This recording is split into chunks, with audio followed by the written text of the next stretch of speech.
Hola, te saluda el pastor Hugo López. Qué alegría poder llegar hasta tu hogar o donde te encuentres. Hoy, martes de ministración, es un tiempo para nosotros, para sumergirnos en su presencia, para recibir palabra, para poder aprender, entender y de igual manera creer a todo aquello que Dios nos ha prometido. Así es de que hoy vamos a disfrutar este tiempo que tenemos de aquí en adelante. Yo te aconsejo quitarte de todo distractor y enfoquémonos en aquel que todo lo puede hacer. Y si estás necesitado de un milagro, estás en el momento correcto porque nos vamos a unir para creer por tu milagro. Si estás necesitado de que Dios haga algo en tu vida, este es el momento, este es el día que Dios ha preparado para poder entonces provocar a través de nuestra fe. Hoy quiero darle continuidad. El martes pasado hablé acerca del desánimo y hay muchas cosas que pueden producir eso. Y de verdad deseo que el desánimo desaparezca en nuestra vida. Repito, el buen ánimo ahuyenta la enfermedad, tiene mucho poder el buen ánimo, pero hoy quiero hablar de algo que desanima, para darle continuidad o la segunda parte del tema anterior, algo que desanima. Hay cosas que desaniman. Desaniman las palabras de las personas que nos rodean cuando éstas precisamente están cargadas de eso, de desánimo. Desanima cuando alguien falla o te falla. Desanima cuando trabajaste duro y no obtuviste los resultados o la compensación que esperabas. Desanima cuando comparas cómo te va a ti respecto a cómo le va a otros. Bueno, hay muchas cosas, pero hoy quiero hablarte precisamente de algo que golpea mucho nuestro ánimo, no nos damos cuenta, pero tiene mucha repercusión, pero al título no le he puesto, el pensamiento principal de esto es ya deja de perder. Así le puse por título a este mensaje, ya deja de perder. El desánimo nos lleva a perder. Perdemos fuerza, perdemos creatividad, ataca nuestra fe, nos acomoda. El desánimo cambia incluso nuestras prioridades, pero también el desánimo es una consecuencia muchas veces del pecado que estamos cometiendo, y el pecado únicamente nos lleva a perder. Dejar de perder tiene mucho que ver con los cambios, definiciones, con las situaciones que estamos viviendo actualmente y que las dejamos ya, que nos mantienen atados y que ya no pueden permanecer en nosotros. El pecado desgasta, el pecado consume. La paga del pecado es muerte, dice la Escritura. Entonces, queremos dejar de perder. A nadie nos gusta perder, pero hay que saber cómo hacerlo. Para esto me voy a basar en el Salmo 51. El Salmo 51 fue escrito por el rey David. Esto sucede luego de haber cometido adulterio con Betsabé. Pero quiero desgranar cada verso de esta expresión de un hombre que se arrepiente. Ahora, el arrepentimiento llegó, pero necesitó que llegara el profeta a decirle lo que estaba sucediendo o lo que él estaba haciendo y qué era necesario hacer. Entonces David reacciona.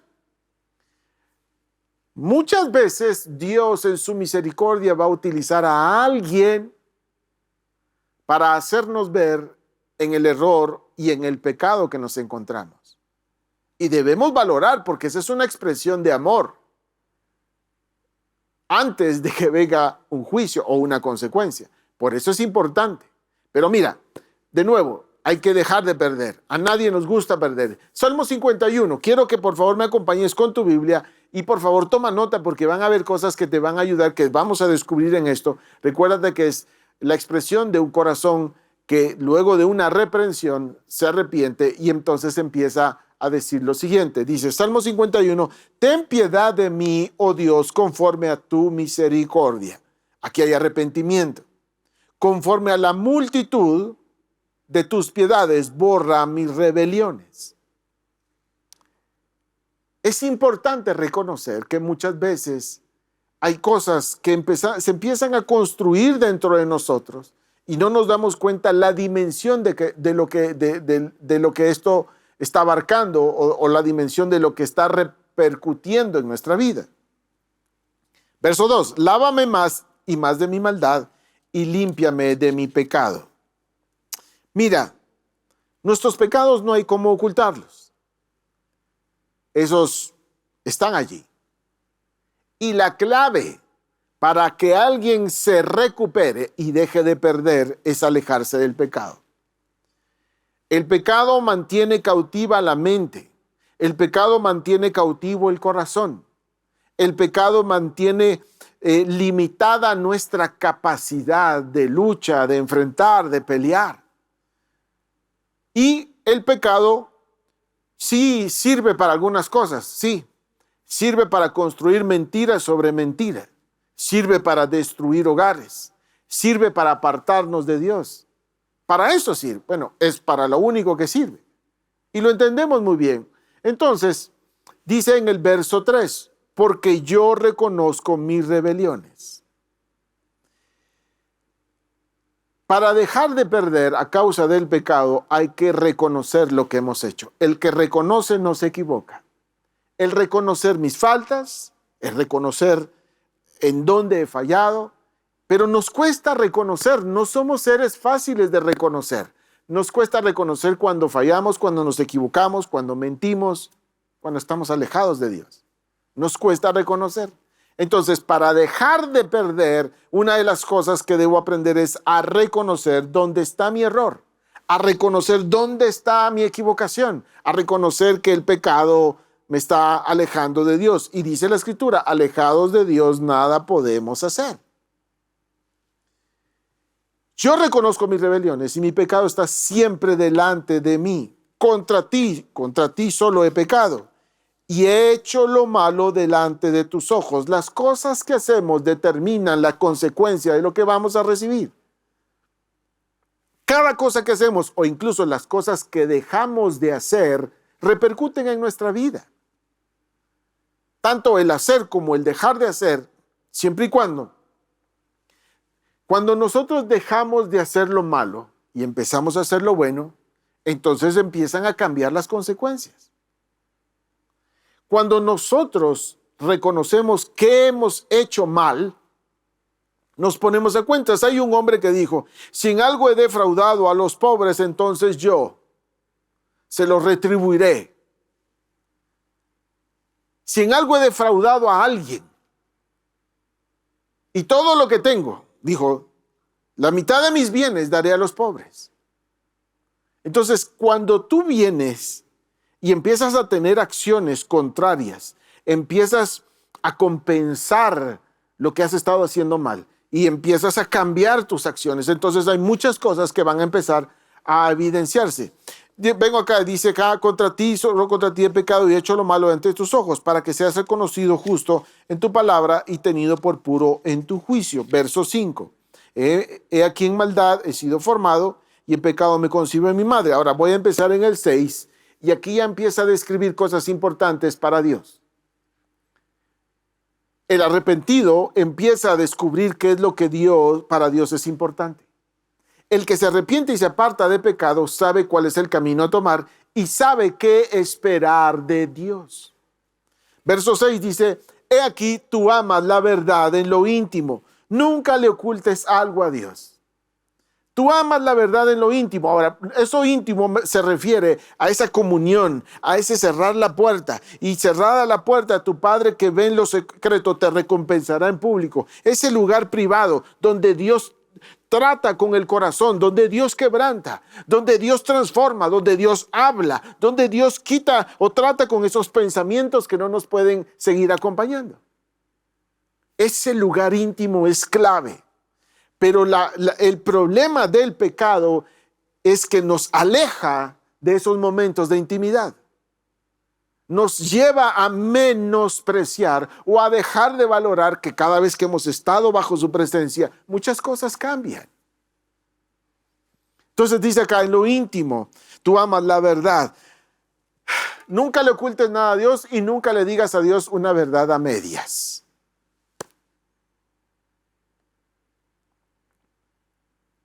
El que habla con la verdad tiene asegurado salir de la condición en la que se encuentra. Confesar algo mas no confesar todo, deja un remanente de cuestiones que no te van a ayudar a salir de la condición en la que estás. Nunca dejes espacios donde ahí se acumule cosas que debiste haber hablado con Dios, que debiste haber arrepentido, de las cuales todavía siguen allí. Entonces dice acá, en lo íntimo tú amas la verdad y en lo secreto me has hecho comprender sabiduría. Una de las cosas que Dios quiere traer a nuestra vida es la comprensión de las cosas que han estado impidiendo que avances. Una de las cosas, dice, mi pueblo perece porque le faltó conocimiento. Hay que conocer y hay que comprender. El que conoce, comprende. El que sabe cómo es Dios, sabe qué hablar y qué no hablar. El arrepentimiento es la expresión de un ser humano que reconoce su condición ante un Dios todopoderoso. Pero el Dios todopoderoso también trae entendimiento y comprensión acerca de qué era lo que estabas viviendo y qué es lo que Él quiere hacer. Y por eso utiliza su palabra. Por eso te habla dulcemente como un hijo. Pero es necesario comprender. El salmista, lo leí en nuestra transmisión anterior, del martes anterior, donde dice, tan torpe era yo que no entendía hasta que entrando en tu santuario comprendí el fin de ellos. Muchas veces no entendemos o comprendemos lo que está por suceder o lo que Dios está haciendo en el presente. Muchas veces nos desesperamos porque esta condición de vida va a cambiar, pero lleva su proceso. Pero en nuestra desesperación, si no comprendemos que con fe y paciencia, si no comprendemos que el que comenzó la buena obra la va a concluir, si no comprendemos que Dios ha sido paciente para con nosotros y fiel es Dios y justo es Dios para dar a cada quien de acuerdo a lo que Él desea, a lo que cada uno de nosotros necesitamos. Dios te va a ayudar a comprender que su voluntad es buena, es agradable y perfecta. Dios te va a ayudar a comprender que esta tribulación es momentánea y que va a producir en ti un cada vez más excelente y eterno peso de gloria. Dios te va a ayudar a comprender que todas las cosas ayudan a bien por cuanto tú le amas. Dios te va a ayudar a comprender que su transformación es lo mejor que te puede haber sucedido en la vida. La obra que Él hace, el proceso en el que estás. Purifícame con hisopo y seré limpio, lávame y seré más blanco que la nieve. Hazme oír gozo y alegría, gozo y alegría. ¿Por qué gozo y alegría? Porque el pecado entristece, esclaviza. Porque el pecado drena nuestro ánimo. Porque la condición de pecado, aun cuando pareciera ser muy feliz, no lo eres. Hazme oír gozo y alegría porque se puede secar eso en nuestro corazón. Hazme oír gozo y alegría, dice el gozo del Señor, mi fortaleza es. Porque el reino de los cielos consiste en paz, justicia y gozo. Y el espíritu que Dios nos ha dado es para traernos libertad. Entonces, el oír gozo y alegría, dice, y se recrearán los huesos que has abatido, es porque la tristeza, el desánimo, surgen cuando estamos en una condición de pecado. Esconde tu rostro de mis pecados y borra todas mis maldades. Crea en mí. Ahora, verso 10. Crea en mí, oh Dios. ¿Qué necesitamos que Dios forme en nosotros? Del verso 10 en adelante, es la súplica de un hombre que luego de arrepentirse, luego de comprender, ahora sabe qué pedir. Luego del arrepentimiento viene la súplica, luego del arrepentimiento viene la petición, pero ahora ya sabes qué pedir. Y en el verso 10 dice, crea, oh Dios, dentro de mí un corazón limpio y renueva un espíritu recto dentro de mí. Corazón limpio, espíritu recto. No me eches de delante de ti, no quites de mí tu Santo Espíritu. El arrepentimiento te hace buscar no tan solo las cosas que necesitas aquí, sino te hace buscar las cosas que sabes que necesitas para ti. Dios sabe lo que necesitas el día de hoy. Y dice acá un corazón limpio, un espíritu recto. Y no quites de mí tu Santo Espíritu. Tú sabes que el Espíritu se fue de estar con Sansón porque Sansón insistió en esa condición de pecado, insistió en acostarse de mujer en mujer. Y hubo un momento donde el Espíritu lo abandona y ya no tiene la misma unción para pelear, y resulta que ese hombre tan fuerte, con un llamado único, definido y establecido, aún desde antes de estar en el vientre de su madre, un ser humano creado para grandes batallas, para grandes victorias, hoy está ciego como consecuencia de sus actos, como consecuencia de dejarse seducir nuevamente y quedar en esa condición. La clave para levantarte de la condición en la que te encuentras es la guianza, la compañía, la visitación, la llenura del Espíritu de Dios. Su Espíritu de poder, amor y dominio propio, su Espíritu. El que trae libertad, su Espíritu. El que trae fortaleza, su Espíritu. El que nos guía hacia las cosas que el Padre ya nos concedió, su Espíritu. El que revela la palabra, su Espíritu. El que guió a Jesús en toda su travesía sobre la tierra, su Espíritu. Que desde el Génesis aparece, que se movía sobre la faz de la tierra, y aunque estaba desordenada y vacía, ahí estaba el Espíritu de Dios, para que entonces todo empezara a ser transformado. La vida con el Espíritu define cada momento de tu existencia. ¿Cómo lo vas a vivir? ¿Con quién lo vas a vivir? ¿Y hasta dónde vas a llegar? La vida con el Espíritu repercute en cada situación difícil, porque es el que consuela. La vida con el Espíritu define cómo vas a enfrentar cada situación de tu existencia. ¿Por qué? Porque es el que nos da la paz que sobrepasa todo entendimiento. La vida con el Espíritu es la que te va a sostener y ayudar en los momentos más difíciles y duros. Porque así es el Espíritu de Dios. Es la persona más hermosa y maravillosa que puedes llegar a conocer. Y David lo sabía. Por eso suplica que el Espíritu nunca se vaya de él. Porque sabe que lo contristó. Pero sabe que es mucho peor vivir sin el Espíritu Santo. Luego de eso, para avanzar acá, dice: vuélveme el gozo de tu salvación y espíritu noble me sustente. Vuelve a hablar de gozo y vuelve a hablar de ese espíritu noble, porque la nobleza se puede perder a causa del pecado.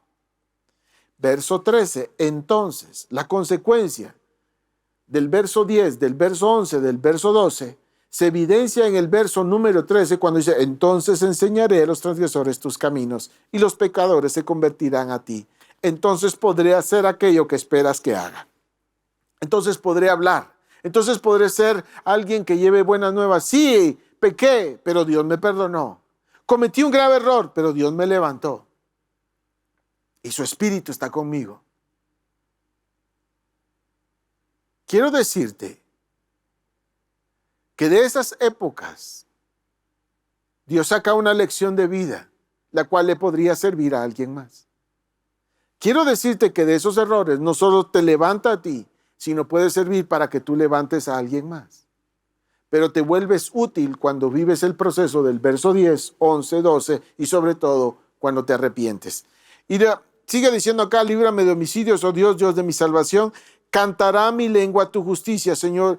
Abre mis labios y publicará mi boca tu alabanza. La adoración es una expresión de alguien que sabe el precio que tiene su redención. La adoración es la expresión de alguien que vive agradecido porque habiendo sido pecador, sabiendo que había condenación para su vida, sabía que su destino no era el cielo mismo. Dios, Jesucristo mismo, lo lava, lo redime, lo levanta y lo honra.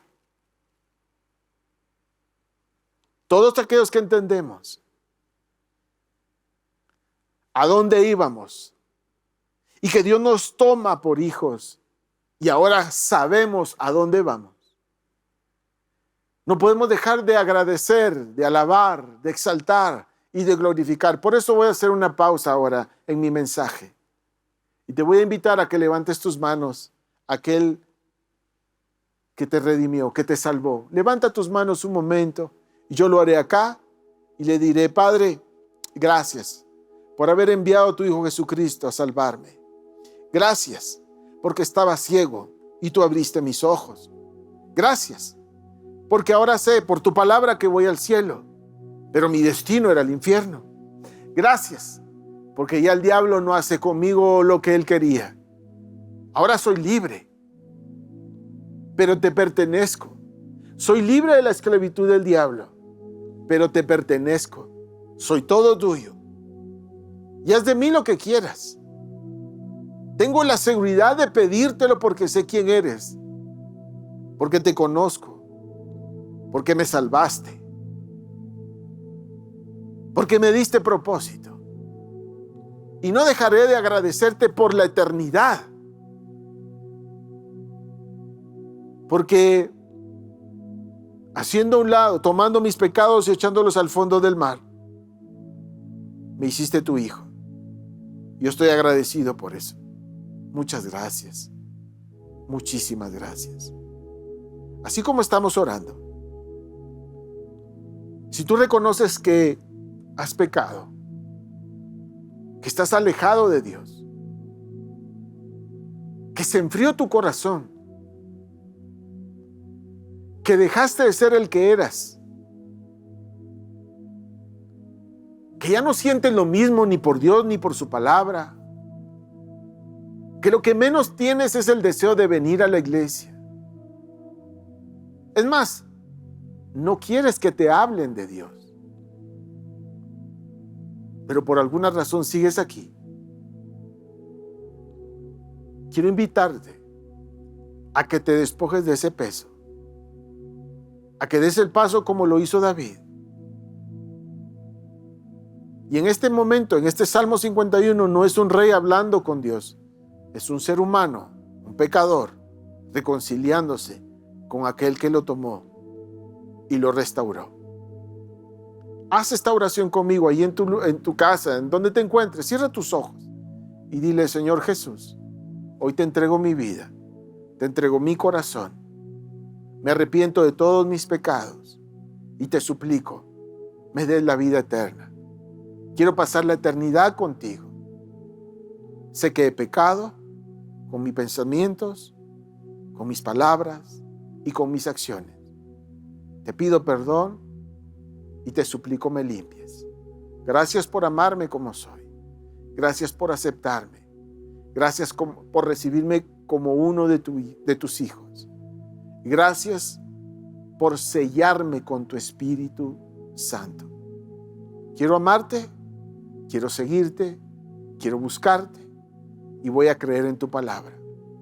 Voy a creer siempre en el sacrificio que hiciste en esa cruz para salvarme. Amén. Ten la seguridad de que hoy Jesús está en tu corazón. Ha sido un gusto poder compartir contigo esta noche. Recuerda, hay mucho más que hablar del Salmo 51. Es la expresión de un hombre arrepentido, pero también la necesidad de un hombre desesperado para nunca alejarse del Dios que nos ama. Espero que te haya servido esta palabra y sé que Dios seguirá hablándote cada vez que leas el Salmo 51. Un abrazo desde acá, espero que estés muy bien y nuevamente será un gusto volvernos a encontrar un martes de ministración. Hasta la próxima.